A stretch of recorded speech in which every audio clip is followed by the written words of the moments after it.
Hey everybody, welcome to the Carlsbad Report. My name is Steve Olson. I am so glad to have you on this glorious Friday. Hopefully, as many of us can show up for the Carlsbad High School football game. It's at San Marcos today. I believe we're 6-0, 7-0. Not sure what the spread of the favorite is tonight, but let's hope Carlsbad comes away with it. We will be there. Super fun as always. Okay, we got jam packed today. Not as many listings today as yesterday. Only 5 new listings on the market. Yesterday we had 6, so we'll talk about those today. Why this week? And listen, I know it's Friday, and I know it's the end of the week, but this week, statistically speaking, and for the next couple weeks, are the best weeks in the year to buy a home. So we'll talk about that. A couple questions about comps in the neighborhood. How do they affect me? How do commission rules change when buying a home in Carlsbad? That's important to know. And then we'll go over the first or the newest listings that hit the market yesterday. Okay, so I thought this was pretty interesting. We've seen this reported a lot of different places in regards to like statistically when is the best time per year to buy a home. Now, I really wanted to show you some graphs today in regards to like the velocity of Carlsbad real estate and where it sits. And just know that we're like super seasonal, meaning like it's okay in the winter, and then it climbs really high up in the summer, and then it falls off a cliff during the winter. Now, not in the sense to where like it doesn't make sense to buy or it doesn't make sense to sell. It's just from a competitive level, how many listings hit the market and how many buyers are in the market. It definitely peaks during the summer, and I think that's most of California is like that. And that's, they're out of school, summer, it's warmer, it's nicer out, there's more inventory. So it feels like if there's more inventory, that's where we need to take action. And it can feel at times when there's not a lot of inventory, it may feel at times that like this isn't the right time to buy a home. But listen, I've been doing this for 19 years, and some of our best months in real estate have been in December. Actually, most years, our best months are in December. I'm not really sure why that happens. However, it doesn't necessarily mean that you're going to get a significantly better deal during the winter. However, if you want less competition, winter is definitely the time that I would be buying a home, especially right now, all the way up until like a week before Christmas is a very opportune time to buy a home. Now, you're probably thinking, like, well, if we want to buy a home and the inventory kind of falls off a cliff, like, aren't we limiting our options? And the answer would be kind of. But what I would recommend doing is working with a real estate agent that understands how to identify homes that are not on the market and then get those access to you. So keep in mind, we had a lot of listings this year in Carlsbad. We have a lot right now. I think we're sitting a little bit north of 300 right now with about 100 that are under contract. Not all of those 300 are going to sell. A lot of them are just going to choose to take it off the market for the winter. So if you're looking for like a, 3 bedroom, 2 bath, 2,800 square feet, your budget's a little under $2 million. First thing we're going to look at is what's on the market. The second thing what we're going to look at is what was on the market that came off the market. We're still going to reach out to those real estate agents and listing agents and figure out where their sellers are sitting right now. Would they still entertain an offer? And so with an agent that understands how to do that and actually puts in the work to identify those listings, I think right now is an opportune time to be writing offers. So if you're thinking about making the move and it's not terribly inconvenient right now, I think now is a really good time. So let's look at some of these statistics in regards to why they say that October 12th through 18th, which I think today's the 17th. So we've got one more day for you to buy in the best week during the year. I would say the hardest time to buy a home or the most stressful time to buy a home is actually May and June when everybody's out there, there's competition, it's multiple offers. Like, I don't know that that's ever really fun. Um, so here we go. Based on historical trends, the third week in October may see up to 32.6% more active listings than the start of the year. That would be a really good reason to do it. You can save upwards of $15,000. Again, where Carlsbad, I think that number is going to be a little higher. That's based on a $440,000 average sales price. And I did look this up for Carlsbad. It is pretty much the same in regards to this assumption. This year's been a crazy year. There's still a lot of people out there wondering, like, I'm going to sit on the market or sit off the market until rates come down.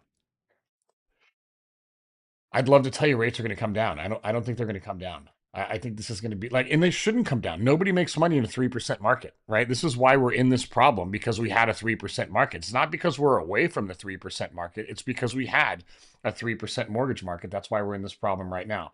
There's still a supply gap. And we're going to talk about that with today's new listings. That's definitely an issue. The listings that are hitting the market right now are not the standard in the middle Carlsbad listings that we're used to. And again, we'll talk about that when we get to today's listings. Are we in a buyer's market? I would still say, Carlsbad, we're probably in a balanced market right now. We've got about 3 months worth of inventory, and we haven't had 3 months worth of inventory maybe since 2013, 2012, maybe, and even 9, 10, 11, we had like a lot of inventory back then, right? But then, everything kind of cleaned up. Short sales became normal. We got out of the foreclosure market. And then literally for 12 years, we have been on a crazy bull run. And listen, I would say we're still on a bull run right now. I don't think the bull run has ended. But quote, we have a little bit of an insurance plan that most of the country doesn't have. We call that the ocean, and we're landlocked in Carlsbad. So they can't really build our way out of this. It's infill and stuff like that. Yes, there are a couple parcels that are being developed right now, but by and large, we are pretty much landlocked, or not pretty much. We are landlocked. There's your listing count right there. I will put this story in the comments below after the live. You guys can take a look at it.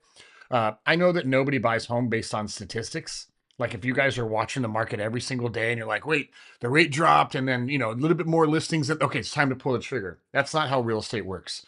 And if you're thinking about selling your home, I will tell you that people do not buy based on interest rates. They don't buy based on the market. They don't buy based on the time of the year. They buy because there is a life event that is causing them to buy. And that's typically how it goes. Now, when there's a life event causing somebody to buy or rent a home, then they look at the analytics. Okay, well, it makes sense for us to buy right now. Financially, is this the right time to buy? And then they get into all the analytics stuff. But if you ask 100% of all the buyers that bought a home last month in Carlsbad, they would say, well, we didn't buy because rates went up or rates went down. We didn't buy because inventory went up or inventory went down. We bought because we needed another bedroom, or we want to be closer to the high school, or we're having another kid, or we're a job relocation, or we're downsizing, or we're upsizing.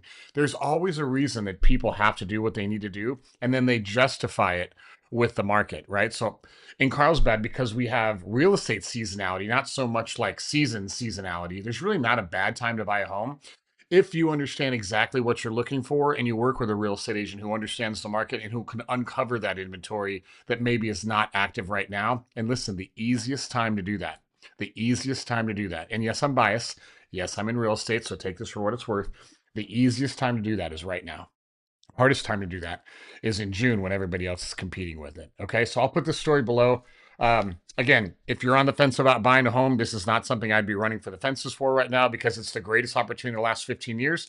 I'm not saying that. I'm saying that statistically speaking, when you look at the numbers behind us, remember we can only connect the dots looking backwards. So you're going to find that right now is a very equitable time to buy real estate. Okay, let's get into today's questions.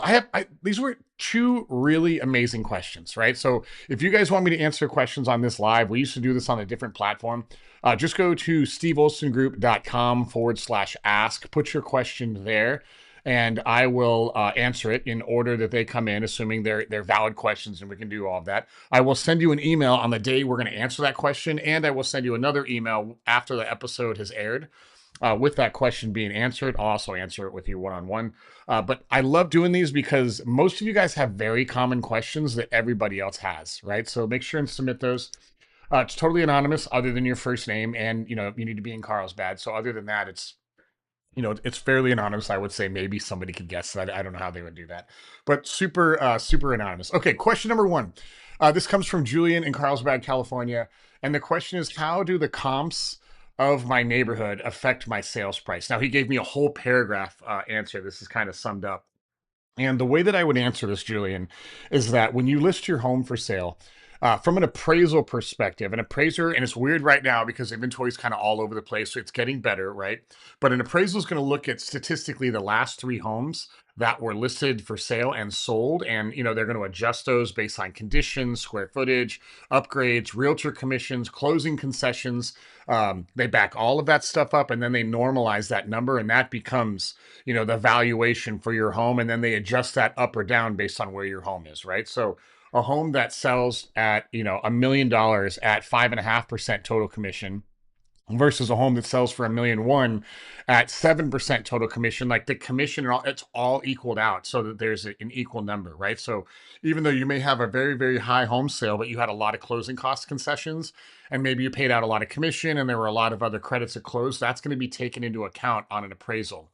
They're also going to look for the homes that are actively listed in the market right now in your neighborhood within a quarter mile, give or take. that are like properties, and they're going to take those, they're going to adjust them up or down, and then come up with a number with yours. That's an appraisal. That's not what I would be looking at if I wanted to sell my home, though. Like, it's really easy to say, what's my home worth, and I'd like to beat that price, right? That's like the standard thing that we all want to do.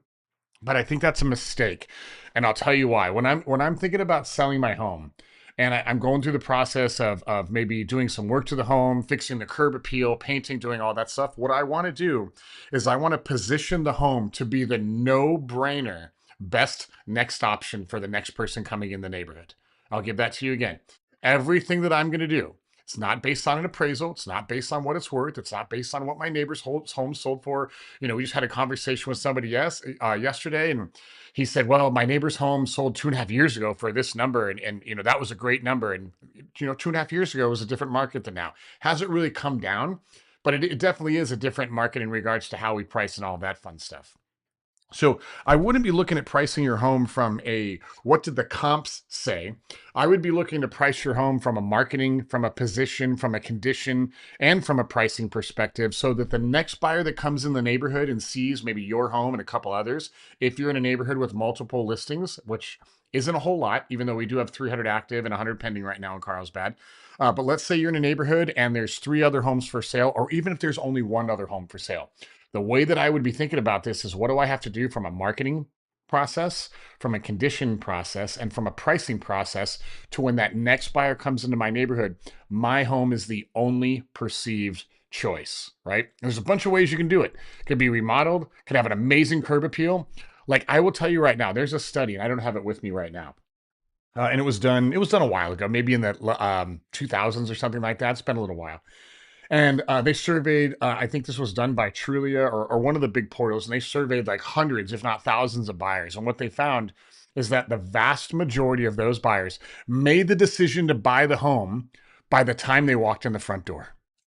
They had already made the decision whether they wanted to buy that home or not before they even walked in the front door. So what does that mean? That means that your online presence matters. That means photography and media matters. That definitely means curb appeal matters. Is somebody excited to walk through that front door because of how the home looks on the outside? Like, we are driven by how others perceive us, right? So we really want to make sure that we exploit that. So as we're looking at comps, Julian, I would consider, like, hey, of all the ones in my neighborhood right now, am I the only choice for somebody coming in, and can I use that to my ability? That's how I would price the home. That's how I would market the home. That's how I would that's how I would determine how much money I want to invest into that property. Okay. Pricing, I talk about this all the time. Pricing is nothing more than a marketing tool. It's not a valuation. Job of a real estate agent, they should tell you what they think it's worth, but how we price the home has nothing to do with what it's worth. We are only using price to drive competition for that listing so that as many people possible can find, or as many people possible love that home at the same time. And then hopefully we get multiple offers and they drive the price up. That is the job of pricing. If you are talking with real estate agents, and I know this sounds a little bit like a brokered record, and you are judging real estate agents based on what they think your home is worth, that is a failed strategy. I'm telling you right now, I've been doing this forever. That is not what you should be talking about. Is how do we use price to generate as much activity on the listing within that first 10 days as possible so we can get multiple offers and drive that home up. Even in a market like today, Julian, even in a market like today, you only need two people that want your home at the same time. That's it. That's all we're trying to do. Two people to write an offer at the exact same time. That's going to help you make sure that you get the most amount of money for a property, and so you can get it in the best terms, all that fun stuff. One person, we can still sell it for a great price. I don't want you guys to feel like disappointed if you only get one offer. Getting an offer is amazing, is an amazing feat in the Carlsbad real estate market. So you should still take it and run with it. But getting two makes the entire process much easier. Julian, I hope that answers it. If it doesn't, let me know. Email me at steve@steveolsongroup.com, and I will take it from there. All right. Let me interrupt this episode really quick and let you know that if you're thinking about selling your home in 2025 or 2026 in Carlsbad, California, and you want the cheat code of how to sell for a record price in record time, click the link in the description below. It's steveolsongroup.com/sell, and we'll give you the entire process that will make this super easy and equitable, even in a market like 2025 or 2026. So click the link in the description, download the guide, let me know if you have any questions, and let's get back to the episode. Okay, I want to get to the second question. This is another really good question, and this is it's a big change going forward. This happened last year. Big lawsuit with NAR. A lawyer put together a class action lawsuit and sued the National Association of Realtors, and then there was a whole bunch of different qualification things that people had to go through to qualify for this lawsuit. And what it essentially said was that commission was fixed in the real estate industry. So what we're going to do is we're going to make sellers responsible for their commission and buyers responsible for their commission, as opposed to having it all in one thing. So before the lawsuit, before the settlement, what would happen is a real estate agent would have a client, and they would do a search on the MLS, and there was a commission offering in the multiple listing service. So a buyer's agent would look at the listing, and there would be a field in there that says the seller is offering 1.5%, 2%, 2.5%, 3%, 3.5%, 4%, right? So one of those numbers. There is no such thing, by the way, as a standard commission. Everything in real estate is 100% negotiable. And what happened is most real estate agents that represent the buyer's agent didn't negotiate their own commission. They just accepted whatever the seller was paying, right? So the seller would agree to, again, 4.5%, 5%, 5.5%, 6%, 6.5%, 7% commission. And then that listing agent would agree to split that commission at a specific rate. Normally, the listing agent did take a little bit more because there's marketing dollars and there's more expenses around having a listing than there is a buyer. So it could have been maybe 60% stayed with the listing agent, 40% stayed with the buyer. Sometimes it was 50-50. It's kind of all over the place, right? Here's how it works now. If you list your home for sale and you hire a listing agent, which you 100% should hire a listing agent, you are only going to agree to the commission amount that the listing agent and the listing broker earn for selling that home. Technically, it's between the listing brokerage and the client, but the commission goes to the brokerage. They take their split, and then the rest goes to the agent, right? So that, again, that could be anywhere from 2, 2.5, 3, whatever. The number is completely negotiable. Could be a flat fee. Could be conditional, meaning like you could say like, hey, if you get me more than $2 million for the home, the commission rate is this. If you get me less than $2 million for the home, the commission rate is that. Everything is completely negotiable as long as you don't um, go against fair housing. Like you can't say like, well, if you bring me a rich person, then I'll pay you more commission. Like we can't do that. I don't know who would do that, but you need to understand that's the case, right? As a buyer agent, what's happening right now, or what's required by law, is that just like you need to sign an agreement to list your home for sale in the multiple listing service, you now need to sign an agreement, and you should have done this the entire time. I think real estate agents got lazy with this. In order to work with a buyer agent, you need to sign a buyer broker agreement with them that outlines exactly what they're going to do, how long that contract is for, and how much that agent is going to get paid. Now, here's the interesting thing. Let's say for simple math, you agree to 3% with commission between you and the buyer agent. The buyer agent can still negotiate that commission in the deal. So they can say, hey, here's this offer. It's $1.7 million.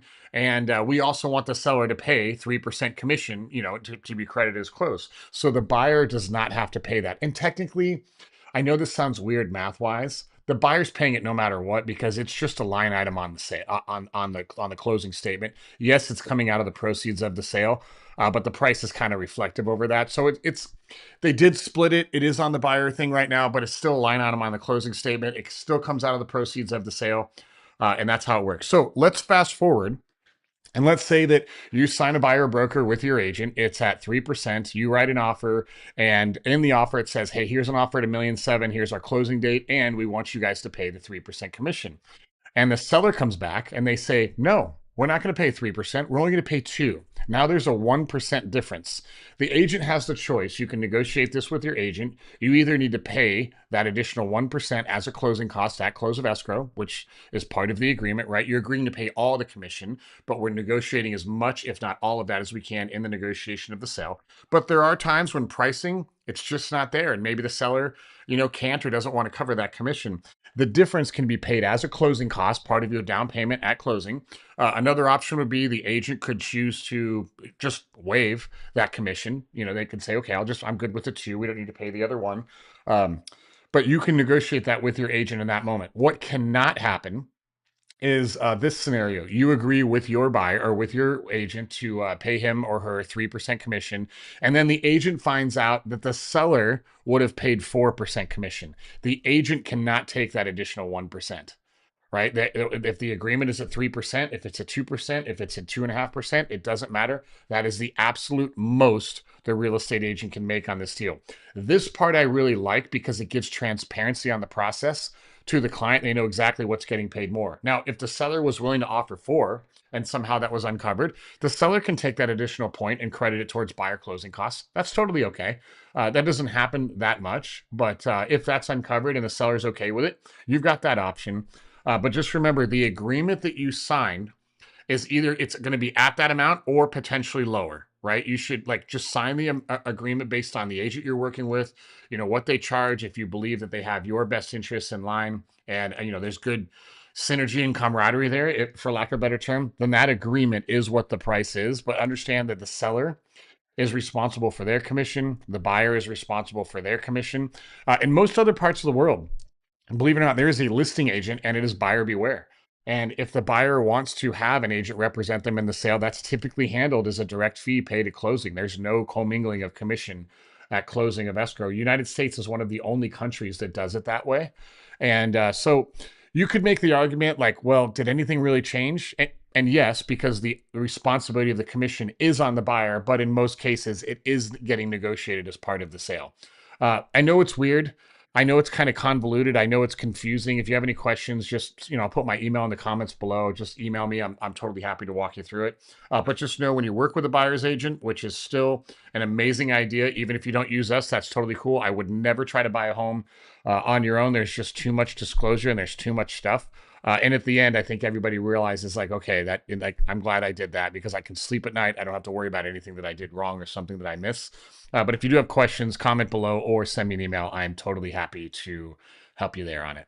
Let me interrupt this episode really quick and let you know that if you're considering purchasing a home in the next 1, 2, 3, 9, 12 months, we have a cheater guide that will let you know every single thing that you need to know to buy your next home in Carlsbad, California.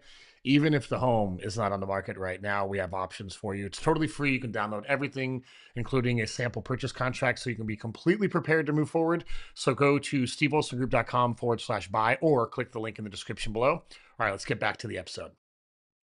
Okay, so today we've got 5 listings to talk about. 5 listings got listed yesterday. Keep in mind, every time we go live, we always talk about the listings that went live yesterday. So right now, as I'm doing this, I think it's 10:30 in the morning. Anything that got listed today is not on today's video. That will be on Monday's video. So Monday's video will have Friday, Saturday, and Sunday, a whole bunch of other listings. So I'm going to get into a screen share here. And the first thing that we always look at are the numbers, right? So if you remember yesterday, the average price per square foot on everything that was listed was $738. Today, it is $805. There's the number right there that I'm talking about. So the number is a little higher because the properties are a little smaller, right? More condos, more townhomes today. And we're going to see a lot of this going between now and the end of the year. And I'm going to go over these in a second. We typically see a lot more condos, a lot more townhomes, and some of the lower priced single family homes tend to hit the market in the fourth quarter. So you're going to see that price per square foot jump up a little bit. But the only reason why it's jumping up is because the real estate's smaller and they tend to sell for a little bit more than the other ones. So let's look at the 5. Again, same story as yesterday. I think all of these were staged really well. I only looked at these for, just a couple seconds, nothing crazy. This one over on Roosevelt, if you guys don't know where Roosevelt is, it's probably close to Green. Yeah, there it is right there. So right in the heart of Carlsbad Village. Again, if you want the walkability of everything in Carlsbad Village, this is a amazing option. I love the kitchen on this one. Let's make these photos a little better. Very clean. Love the waterfall marble. There it is right there. Looks like these are brand new. Yeah, that's a great kitchen. Nice and open. Recessed lighting, good pendants. Love the floors. I can't tell right here if that looks like it's laminate. It might be wood. We'll look at the description and see what it says. Good porch right there. Little courtyard patio rather. Ooh, love the bathroom. Yeah, it's good tile. Good job on that. Good closet. There's another same tile out there. Okay, so we've got AC. If you can see right there, there's the AC right over there. So that's good. And come on, Carlsbad, we don't need AC. I'm telling you, right now it's great. Past couple weeks, you needed AC. We don't need it all year round, but it helps. So there are the units right here. You can tell that this is just a short walk right down this street directly to the beach. You do have to cross the train track. Train station is right there. to get over there. So you may have to go all the way down to Grand to get down there. I don't know if there's a direct shot right here. No, I think you're blocked. I could be wrong. Walk it, find out. But great location for this property. If you love the village and you love the walkability of all the food, I think this is a no-brainer.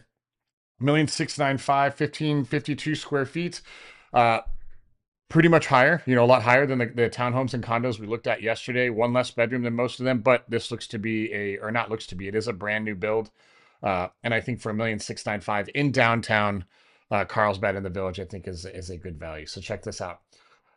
Falcon Drive. This is probably right by Carlsbad High School, an old Carlsbad. If you look at the map, yep, yep. There it is right there. Carlsbad High School is right there. So this is a great area. A lot of these homes have really, really good views. I don't know what the view is on this one. Maybe we'll see. Those big windows tell me they're probably, oh, look at that lot. I love big lots. Everything's very mature. Okay, so it's virtually staged. We've talked about that before, just so you can see what it's like. Good deck. Love the windows. Cool vaulted ceilings.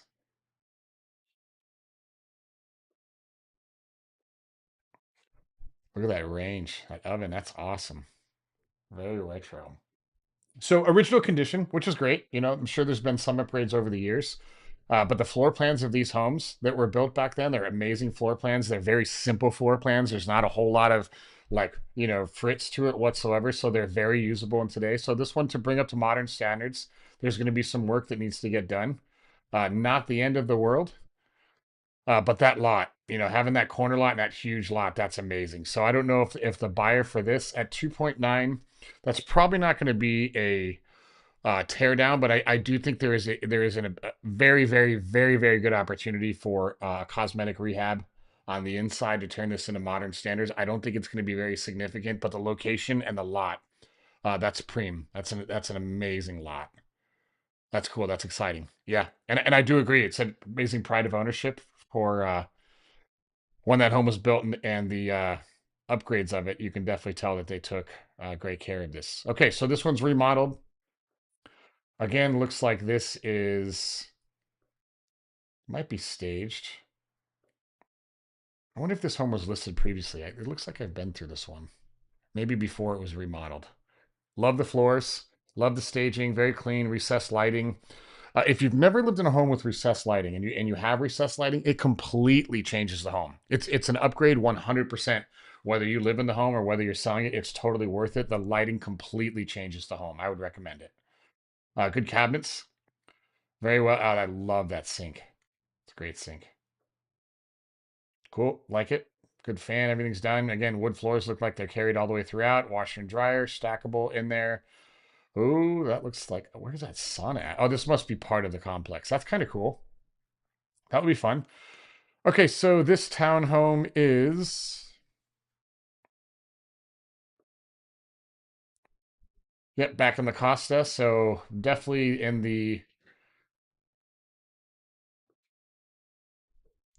yep, you've got, look, just outside of La Costa Oaks, you've got La Costa Town Square. Down there, you've got the high school, which is, even though it's in Carlsbad, it might be technically Encinitas. I don't know what the address of the school is, but that's definitely San Diego School District, so not Carlsbad, which is an amazing school district that gives you options for other high schools as well, like Torrey Pines. If you want to, make the trek, you're definitely within that. Townhome 559, 773 square feet. I don't know what the cost per square foot is on this one. But it's probably good. It's hard to get beat. It's at 559,000 for a townhome or a condo in Carlsbad. It's really hard to get hurt at that price point. Like that, yeah, that's going to be a safe investment long term. So I think that's good. Okay, we've got 7523 Quinta. Probably not even saying that right. I never say this stuff right. Love the stone on the front of it. Oh, this inside was great. What a great job. Love the windows. Yeah, they did a great job with this. Do you see what a difference white paint makes to a home? Selling in two real estate markets, growing up in Phoenix, Arizona. Not as much orange peel over there, and I can't tell if this is smooth drywall or not. It looks like it is, but that's the great thing about white paint is it hides all that stuff. So, and it's not just like normal white. Like there are specific Benjamin Moore and whites that are, yeah, they did a great job. Love the floors. You can say that they actually took their time with the floors. They separated the walking areas. Nobody, I don't know if you guys can see this in the video. Not very many people take the time to spend the extra money to do this. So you can see the floors are kind of separated by this. Like this is clearly the landing for the stairs, and then you've got a formal room, and then a formal dining, then a formal sitting. This costs money to do it. It's more money to do that. When people put that in there, it makes a difference. It makes the home live totally different. Kitchen's great. I think they nailed this one across the board. So let's see what the details are. Right off La Costa. Yeah, so this is on the north side of La Costa Avenue. So I think this is still in Carlsbad, Carlsbad School District. I don't think that you are over in San Marcos yet. I think that's the other side of that. Let's see if they put it in here. They normally don't anymore. Open house, property history, community reports. No HOA. Look at that. That's great. This one's going for 2175 at 2543 square feet. I actually think that's a really good price. I think that's probably pretty close. The condition's great, front's great, it's mature. This is a great listing. If you're looking in that area, that would be on my list. Okay, so here, I was just educated on this not too long ago with somebody at Carlsbad Home Tour who had bought one of these manufactured homes, and you know they're on pad leases, so you got to pay the lease on that, and then you own the actual structure. But he talked about how long he owned it and then when he sold it and how he made money on this. So this is on the backside, I think, by the golf course. Yep, it is. So 675. I don't know what the lease is on these or how this one works. 55, 1683 office. My gut would tell me that maybe this one you may own the lot because at that price point, HOA fees 485. This one I'm not familiar with. I can find out and put comments after the part. Normally they will put in here what the pad lease is.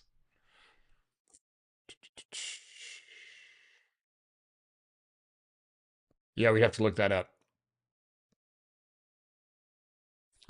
We can find out what that is. Let me change this and see if we can get back to that.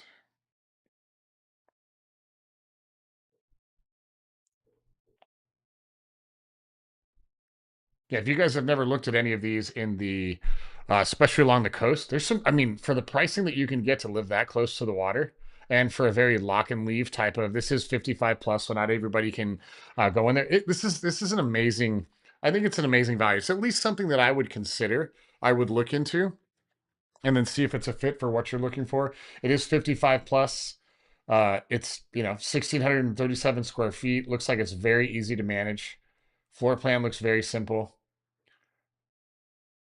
I'll put that link in there. So this one's got listed yesterday. Yeah, great deal, right?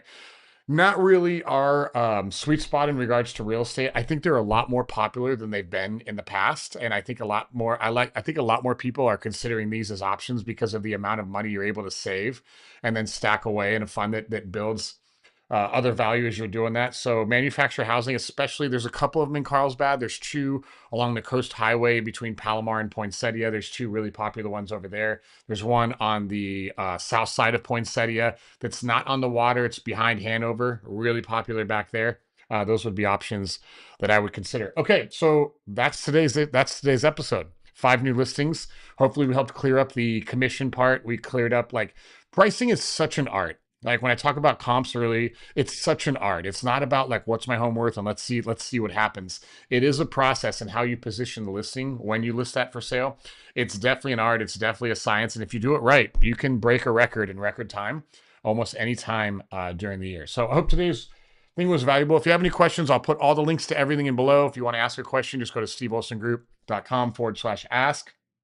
If you want our email that comes out every single Thursday at 2 p.m. for free. Just go to the carlsbadreport.com. We send all of these summaries and the market report to you in one simple digest email. You can look at everything there. It's free. It's read by a ton of people. I think you're really going to love it. And I'll see you guys live on Monday.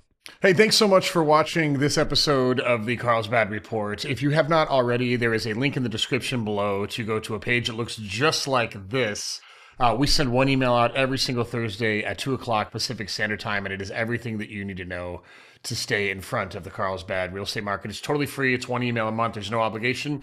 You don't even need to use us as your real estate team. I just want to make sure you're informed of everything that's going on, and you can unsubscribe anytime. So click the link below, register for the email. It's Thursdays at 2 o'clock. It's read by thousands. I know you're going to love it, and we'll see you on the next one. In the meantime, check out a related video above or consider subscribing to the channel. All right, thanks a lot, and we'll see you tomorrow on the next one.